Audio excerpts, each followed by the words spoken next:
આ વાત કરવા માટે આજે અમે તમારી વચ્ચે આવ્યા છે। આ પંચમહાલની ક્રાંતિકારી ધરતી પર રૂપસિંહ નાયકના વંશજો, બાબલિયા નાયકના વંશજો, અહીંયા રવજી નાયકના વંશજો, જોરિયા પરમેશ્વરના વંશજો, અહીંયા ભૈજી બારિયાના વંશજો મારી સામે 100 બેઠા છો। ત્યારે આજે જે હાલત આપણી થયેલી છે, આપણો ઇતિહાસ જે દબાવવા માટેના પ્રયાસો થયા છે, ત્યારે બધાએ એક થવાની જરૂર છે। હવે આપણે કોઈ પણ પ્રલોભનોમાં આવીને, કોઈ પણ વચનો વાયદામાં આવીને હવે તમારા મતનો અધિકાર આપણે વેડફવાનો નથી। અમે તમારી વચ્ચે છે, તમારી નેતાગીરી કરવા માટે અમે તૈયાર છે।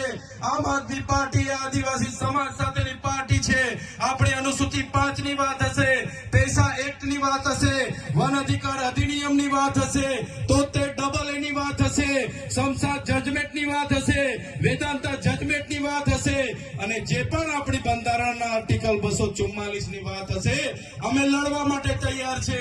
બસ તમારો સહકાર જોઈએ, અમને તમારા આશીર્વાદ અમને મળતા રહે એ જ આશા સાથે આજે આપ સૌ અમને સાંભળવા માટે અમારા કાર્યક્રમમાં દૂર દૂરથી સ્વયંભૂ પણ ઉમટી પડ્યા છો।